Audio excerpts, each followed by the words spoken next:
السلام علیکم دوستوں، سید مظہر اسلام آباد سے۔ دوستوں، آج آپ کو ایک خاص موضوع پر یہ ویڈیو کر رہا ہوں، اور آج ہے بریانی کی ادبی تعریف۔ دوستوں، بریانی صرف ایک کھانا نہیں بلکہ ایک تہذیب ہے۔ یہ چاول اور گوشت کا وہ مقدس نکاح ہے جس میں مسالہ جات قاضی کا کردار ادا کرتے ہیں۔ یقینی خطبہ نکاح ہے اور دم پر رکھنا عقد دائمی کی علامت۔ فقہ بریانی کے مختلف مکاتب فکر ہیں، جیسے کہ دہلی فقہ بریانیہ۔ دہلی کی بریانی کو شائستگی، تہذیب اور امتیازی لطافت کا درجہ حاصل ہے۔ یہاں بریانی گویا ایک غزل ہے، چاول قافیہ، گوشت نظیف، خوشبو بحر رمل۔ لکھنوی فقہ بریانی یہاں ریشمی تہذیب کی علامت ہے۔ لکھنؤ میں بریانی پیٹ بھرنے کا ذریعہ نہیں بلکہ فن قرنوش کا ایک کلاسیکی باب ہے۔ ہر چاول حرف تہذیب، ہر بوٹی ایک قرینہ، ہر خوشبو مصرع موقوف۔ حیدرآبادی مکتب بریانیہ، یہاں بریانی مسئلے کے تند و تیز پر قائم ہے۔ اتنا مرچ، اتنا زور اور اتنی خوشبو کہ پہلا لقمہ استغفار، دوسرا لقمہ توبہ اور تیسرا لقمہ سبحان اللہ، یہی جنت ہے۔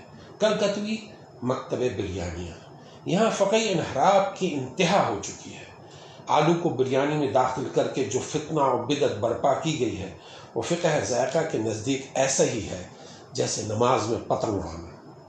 آلو جس کا اصل مقام ترکاری، شوربہ یا سالن میں ہے، اسے بریانی میں داخل کرنا تحریف ترکیب بریانی ہے۔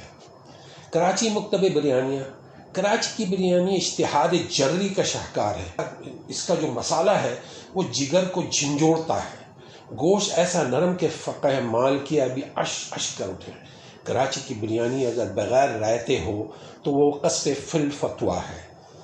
دہلی بریانی ایک شعر ہے، لکھنوی بریانی ایک ادب ہے، حیدرآباد بریانی ایک خطابت ہے، کراچی بریانی ایک مزاحمت ہے، کلکتہ بریانی کا جنازہ ہے آلو کی صورت میں۔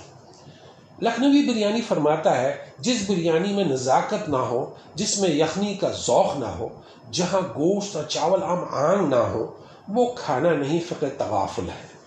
جہاں دہلی بریانی کو غزل کہتی ہے، وہیں لکھنؤ کہتا ہے کہ بریانی ایک رباعی ذائقہ ہے۔